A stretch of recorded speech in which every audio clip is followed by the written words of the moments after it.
Chapter 7. Tidying. Kerry was woken by the doorbell at 6:45 the following morning.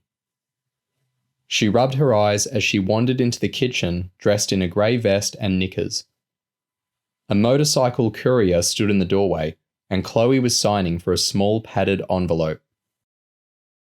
"Ugh, what's going on?" Kerry yawned as Chloe pushed shut the door. "You look a state." "Thank you, Kerry." "Sorry," Kerry said. "I didn't mean to be rude." "I know you didn't," Chloe smiled.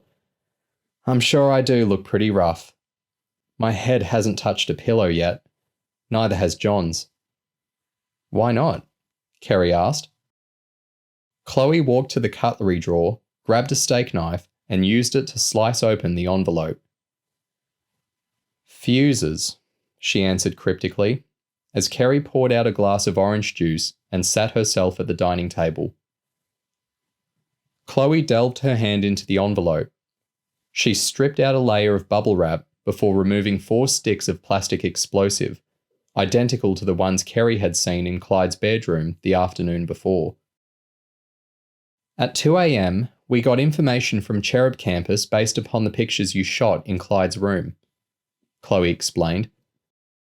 "The fuses are a special design made in tiny quantities for the CIA.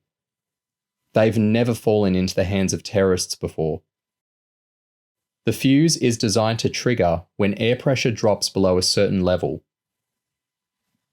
Kerry looked confused. "What good is that?" "At high altitude, air pressure is lower than at ground level." "Right," Kerry said. "So if you want to blow up a mountaineer?" "Or an aeroplane," Chloe said. "Oh." Kerry felt like an idiot as she realised that American intelligence didn't go around blowing up mountaineers. Chloe continued her explanation. "Viennese is a small Italian oil exploration company that just hit big with the discovery of a major oil field in the South China Sea. But they need the financial muscle and expertise of a larger company to develop it. The chairman and owner of the soon-to-be explosive overnight bag is a guy called Vincent P.L. He spent the last couple of days signing deals with executives from 2 major oil companies.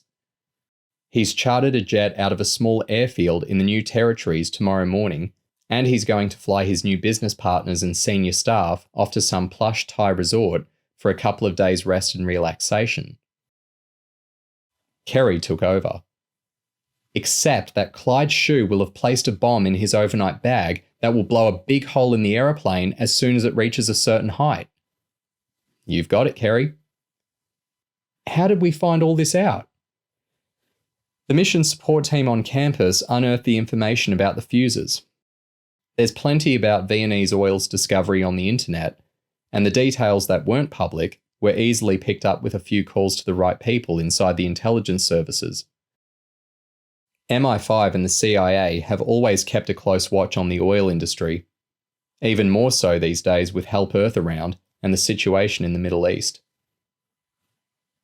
Kerry looked at the lump of plastic explosive sitting in the middle of the dining table. "I take it that isn't real, and we're going to go into the Shue's apartment and switch it over." "Uh-huh," Chloe nodded. "Where did it come from? It looks exactly the same." "It's an expired batch of the same brand of C4 explosive that Clyde Shue has in his sock drawer. The manufacturers add a chemical to the compound that spoils the explosive after a couple of years. That way, terrorist groups can't stockpile it. Fortunately, the army keeps some old stock on hand to use in training exercises.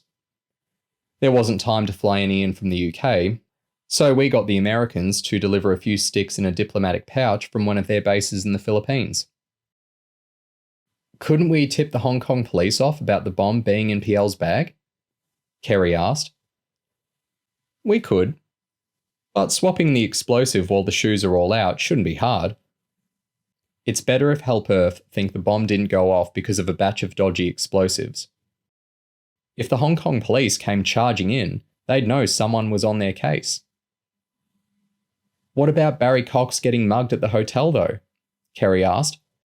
It happened right after the meeting with Clyde, so it looks dodgy. Chloe nodded. They'll be suspicious, but they can't be certain. Anyhow, what really matters is that we've identified a senior member of Help Earth. Hopefully there will be more information in the items Bruce stole from Cox's room.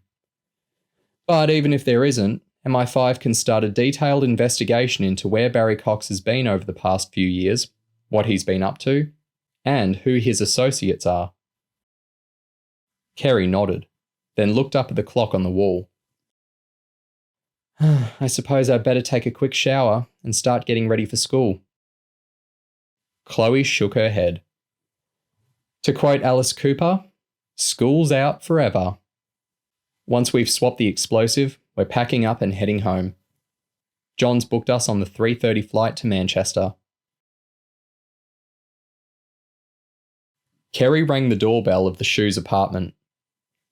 Rebecca answered in her school uniform and was shocked to see her friend in tears.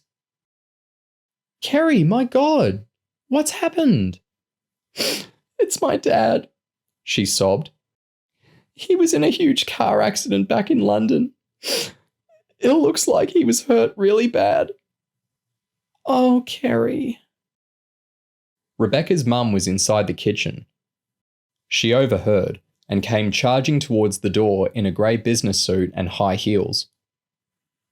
Kerry, sweetheart, I'm so sorry. It's okay, Kerry sniffed as Mrs. Shue gave her a sympathetic hug. We're flying back to England later tonight. When will you be back here? Rebecca asked. Kerry shrugged. We don't know. I mean, we only came out here because my dad's starting a new job. If he's badly hurt and he can't take the job, we might not be back at all. That was enough to start Rebecca off crying too, and before long, Mrs. Shue joined in as well, making it 3 women sobbing in the doorway. Clyde emerged briefly, took one look at the 3 howling females, and promptly dived back into his bedroom. 40 minutes after the mass hysteria, Kerry, Kyle, Bruce and Chloe's stuff was lined up by the front door, packed into sports bags and backpacks. The cramped apartment felt sad as Kerry moved between the empty rooms, checking inside wardrobes and under beds to make sure nothing had been left behind.